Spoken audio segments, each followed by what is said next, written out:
kid first came here, I didn't plan to stay so long. Yeah. How much do you roughly spend a month? I don't think I can imagine myself doing this 2 years ago. I think the determining factor for me to choose Thailand was that What are we really earning this money for, right? So what's been your highlight throughout the last 12 months? it was definitely And right now we're at the office, aka Come Coffee. Come here sometimes for work, not too much because coffee is quite expensive to be honest. Over 150, Yeah. which is crazy. You've probably seen him in our vlogs. Many Good old times. Vincent from Singapore. Yeah.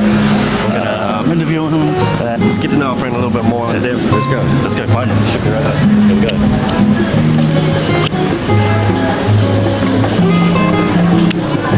There he is. There he is. Locked in. He's locked There in. he is. So how's it going? Oh, there he is. How's it going? There he is. You guys probably seen him in our videos before a couple times. So, can you introduce yourself and where you're from? Hi everyone, my name is Vincent and I'm from Singapore. So yeah, we're friends.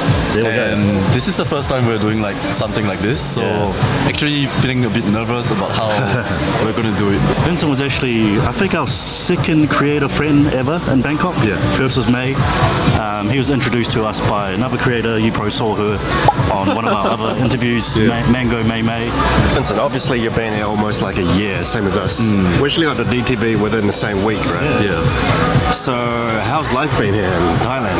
Bangkok specifically? The life in Bangkok has been so great so far, right? Yeah. When I first came here, I didn't plan to stay so long. Yeah, same as us. Like, was just like maybe a break from the normal working life in Singapore. The original plan was like for 3 months, but it soon became 6 months. Then just like, okay, I think that's how it happens to everybody, Everyone, right? Yeah. That's great. Then you decide to get a visa and like, okay, I think we can start with a year's lease here, and you're locked in for a year. Yeah. Time really flies because I think we must met like last year, around Songkran, right? I'm actually on the soft power DTV visa.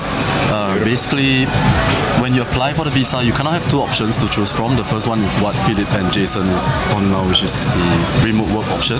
But the second one, if you don't have like a remote job, you can actually opt for like soft power activities in Thailand. So you can do stuff like Muay Thai, cooking classes. What activity did you go for and how much was it? Applied for the Muay Thai. So it's basically, I didn't know how to do this soft power application at the start. So what I did was I just searched like Muay Thai DTV application, and the first gym that came out, I just decided to sign up for the gym. Really? So the 9 months package was actually not that cheap. I think it was like 36,000 Thai baht for 9 months. So you paid it in full? In upfront. full. But it comes with like 9 months of classes, so you can actually go for like Muay Thai group classes every day. Okay. And Every day? Like 45 private gym sessions. Right. Yeah, like a good way to work out while in Thailand. Yeah. So what are you doing now in Bangkok? Currently, I'm also on a content creation journey. Okay. AKA unemployed. When I first started, it was really just like trying to document a new life because I think we don't typically do this in Singapore. Yeah. I guess when YouTube picked up a little bit, things got a bit more serious. So just wanted to move on from there and see if I can make something out of this. Keep going. Yeah. It's kind of like us. Our IG was kind of random. We was just doing it for fun, right? And then a couple of videos blow up, and it was It like, starts like as a hobby, passion kind of thing. And now you want to try more. Exactly. That's how it always starts. Yeah. We know a few other Singaporeans here. They were saying, aren't many Singaporean bloggers in general? So the fact you're doing it here is a very good niche, I think.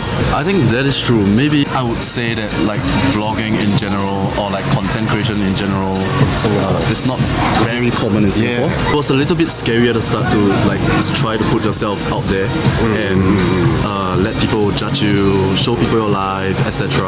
Very different path from what is usually expected from typical Singaporean life. Yeah. So most of your viewers are from Singapore? Or? I was actually surprised because I think it started out as like I had some Singaporean audience, Right. but when I grew on the short forms, like TikTok, Instagram, like there's a mix of like people from Vietnam, Thailand, even like from the States as well. I'd say it's pretty varied. Okay. Yeah. That's good. That's good. Before coming to Bangkok, what were you doing? A boring life. Yeah. Like I would bore your viewers.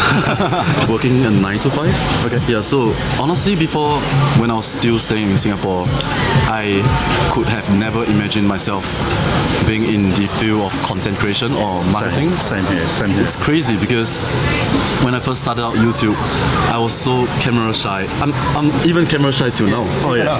Really? I don't think people notice, but like I had to take so many takes just on like one sentence. Yeah. Oh, at the start. At the start. Now it's a lot better. Yeah. It's crazy because I don't think I can imagine myself doing this 2 years ago. For sure. I was just like, okay, maybe just go for the stable life, farm the cash, and just progress as it is. Yeah. And that's kind of the same reason why we left Hong Kong. Yeah, we was doing the same thing, and before we knew it, it was like 5-6 years, and nothing really progressed apart from the money. Yeah. Financial, right? Money was good, but in terms of life, self-development, growth, nothing really happened. Yeah. Like stagnant in the same spot for a long time. So if we just kept that path, we would have been like 40 and still just been like, what's it really for? I can totally relate to what you guys just said because at some point when I was still working in Singapore, I wasn't really sure whether I could just keep doing this till retirement. Yeah. Economically speaking, with the inflation, you really don't know when retirement is going to come, right? Yeah. Instead of like the normal chasing money as a normalization of success, like I wanted some change as well and try new stuff, be adventurous while I'm still kind of young. And the key thing is living in Thailand, you don't have to be earning like, in Hong Kong, you don't have to be earning like 100,000, 60,000. You could just earn like, say 20,000 Hong Kong, and you'll have a very good life there. And that's doable with content. Of course, we're not there yet, but I think in a few years, Nah, you guys are already there. Why did you choose Bangkok? Did you have other countries in mind, or was it always Thailand? Really, a lot of people ask me this, and I would say by my choice of coming to Bangkok or like Thailand was kind of by luck. Yeah. So at the start, it was between Thailand and Vietnam. I think the main idea was to really just try to find a place with a more affordable cost of living. Just live alone, try out new stuff, and save as much as I can. Right. I think the determining factor for me to choose Thailand was that the infrastructure here was like more adaptable, modernized, and it seems easier to settle in. I'm not saying that Vietnam is not easy to settle in. It's more of like just the general vibes that it gave. Just for example, right now, we're in the office and literally everyone's here. It's like we're in New York City. Everyone's from all around the world. That is so true. That's what I love about here, right? Yeah. You get a mix of both very Western and you get the full Thai experience if you want, depending on what you want. Like there's such a wide spectrum of experiences that Bangkok actually offers. Yeah, so whether you want to go local or whether you want to hang out with the expats, like you have that choice. You're right now more on the local side, I think? Definitely local side. For sure. For sure local side. 35 baht coffees. Exactly. For 7-Eleven. What about this? I thought Today is an exception. 150, right? No.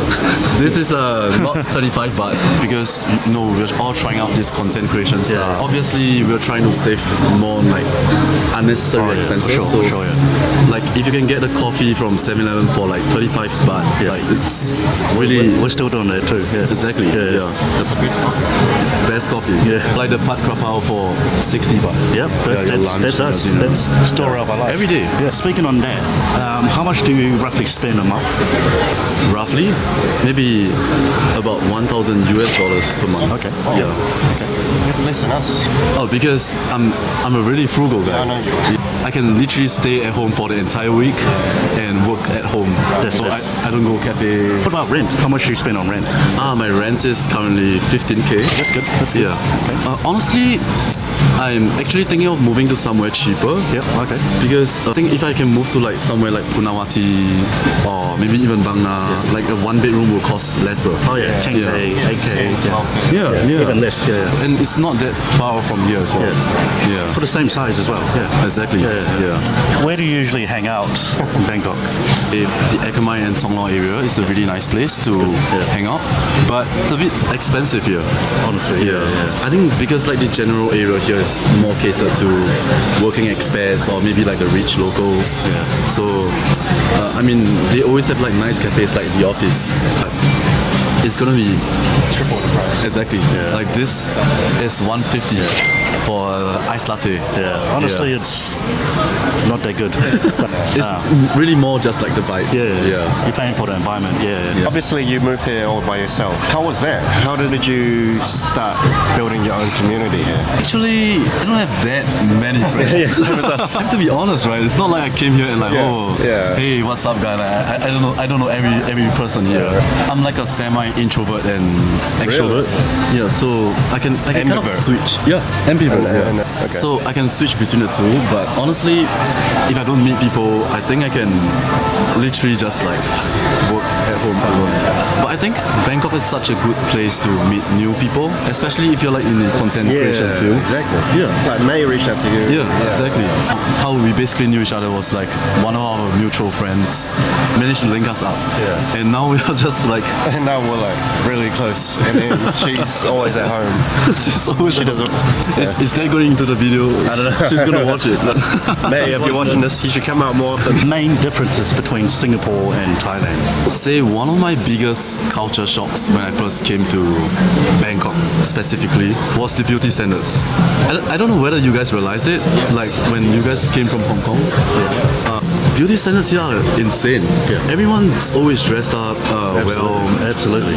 with makeup. I mean, I might sound a bit weird saying this, but you know, sometimes when you're on the BTS and it's really crowded, you can really smell like their perfume or whatever they're using for their laundry.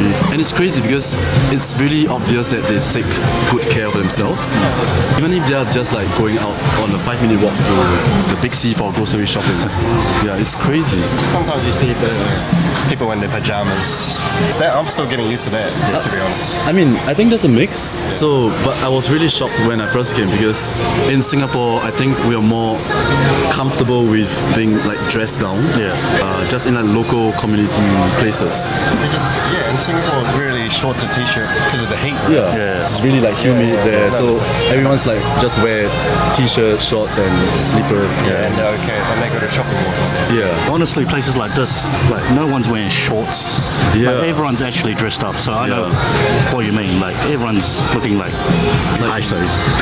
ISOs are. We're looking a bit okay. But not actually high school. Slightly out of place right here. Imposter ISOs. We're just pretending to be like one of them, but actually We're not.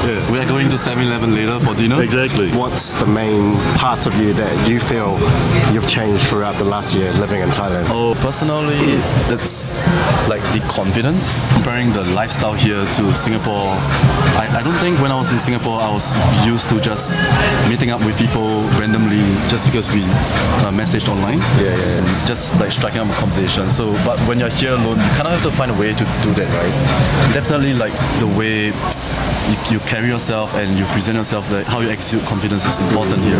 So I had to try to learn to be less introverted. Yes, same as us, to be honest. There was something really out of my comfort zone. Human beings go through a stage of introvertness and extrovert. Exactly, yeah. In New Zealand, we were really extroverted as kids, and then we went down a little bit back up in Hong Kong, and then corporate life, so we kind of stagnated. But now they are the extroverts. But now we're slowly up. Like Thailand just brings something out of you, right? I also think it's part of the creator journey as well. Yeah. Like if we weren't creators, it doesn't push us to do things like this, for example. Meet different people, new experiences. So I think it's a mix between, yes, coming here, but also the creator side as well. Maybe it's like the environment here as well. Like it's more welcoming and friendly in general. Vlogging like this, if we did this in like Hong Kong or New Zealand, people would be like, oh, what the hell are you guys doing? They could be judging, right? But here's like, no one cares. Maybe everyone else is like influencer, so maybe that's they're used to seeing this. It's like the influencer campaign. If there are Singaporeans watching this or people from other countries, before moving here, do you have any guidance for people wanting to move here? If people actually evaluate their circumstances and they have the choice to do so, actually I feel like the biggest thing that's holding them back is fear. Typically, if you're like you have Asian values and stuff, you'll be saving money, right? So I don't think it's difficult to try to live on an affordable style of living here. But what's holding them back is more of like they are scared to try a new life, like to venture out. There will be a lot of questions like how am I going to make friends there? How am I going to find my way around? How am I going to find a space to live? Honestly, if you want to try, there's a lot of resources that's already out there that's going to help you. Facebook groups, like how you want to apply for the visa, how to find like agents to find your apartments and stuff. There's so much help out there, and there are a lot of people literally here that has gone through this. This guy right here. No. Follow his channel at IG right now. The Asian culture, right? There's a lot of stigma from your family, friends. If you move overseas, they're like, what are you doing? Like, get back into corporate life, make some money back home. So I think there's a bit of that as well, right? I think it's true, like the social pressure also makes like shapes your thinking. For sure. When you grow up thinking like you have to live a certain way, it's easy to just bend to that route. If you try to come out and you realize that actually there's a lot of other people doing very varied stuff. Not even just like the expats here. I feel like when I talk to a lot of the Thai locals, you'll be surprised like how much the percentage of Thai locals they take up their self-employment or like entrepreneurship, their own small businesses and stuff. Crazy to me because I grew up thinking that I just want to have a high-level corporate job and I'll be settled for life. I mean, we did go through that. We got the job, the dream jobs we wanted in Hong Kong. But just once we got there, it's like the happiness kind of plateaued, and it's like, what are we really earning this money for, right?